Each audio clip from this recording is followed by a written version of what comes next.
Alright, so we're back with our next Space Wolves project. So I'm going to go ahead and start doing some of the infantry. And this is what I've got so far. I'm going to show you how I've gotten this effect. The highlighting, this is the first stage of highlighting for the model.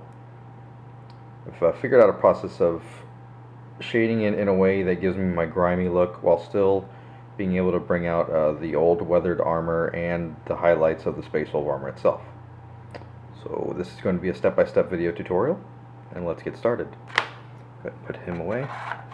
Create away story models.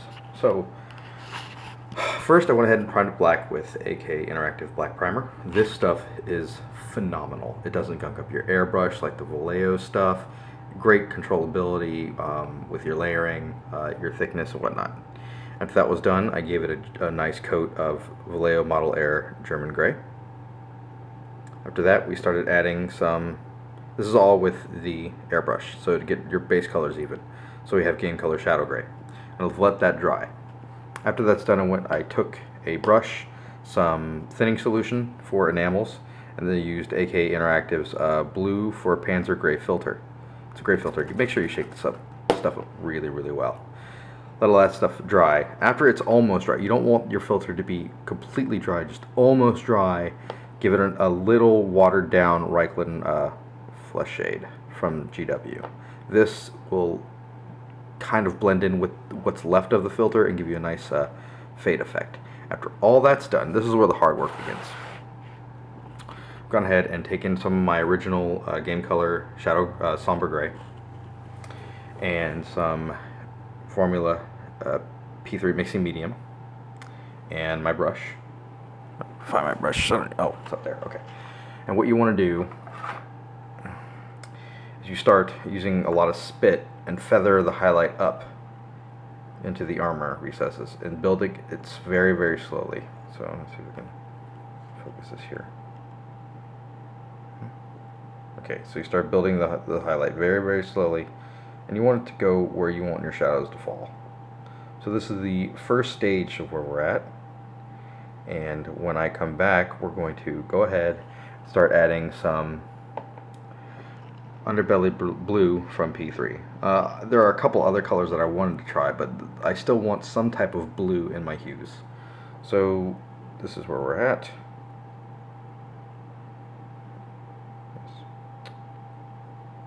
And we will come back in a bit.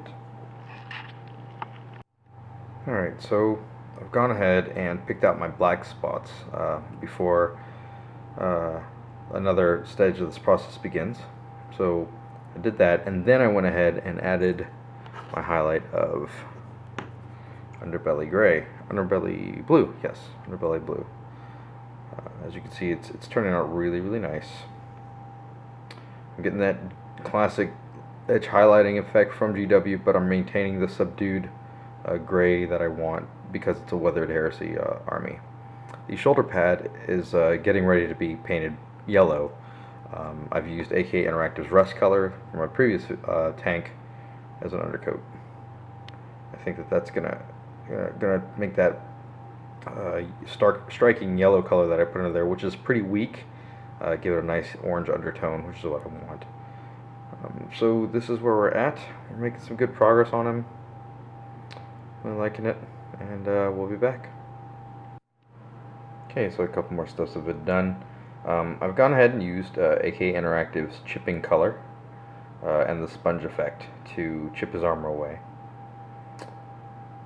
Underneath that, I have highlighted the under edges of the chips with the pure PP color. And additionally, the shoulder pad has been glazed with a mixture of the rust color that we used and Vallejo's golden yellow. So we're getting there. It's turning out good. I'll be right back.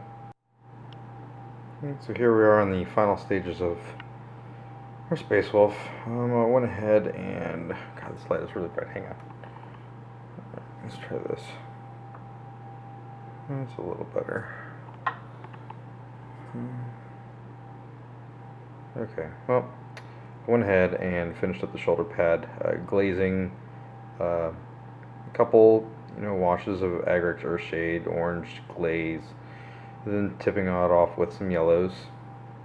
Done the grenades, wolf pelts, the bronze areas. Well, let's see what else. The gemstones and his eyes. Stuff to do the wolf pelt and his sidearm. Overall, it's kind of pretty good.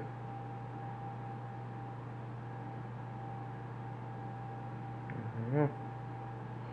I think now I'm gonna work on his bolter. I have the Tiberius pattern bolters, the Phobos. I can't remember which one I have. Anyway, I'm gonna get that washed up, gotta clean it, and then paint it, and then mount it, and also do his base at the same time. So yeah, hope you like it so far. Well, actually, you know what? I'm gonna go ahead and publish this, and as a how-to, and then I will upload the next video as a completed video. So here we go.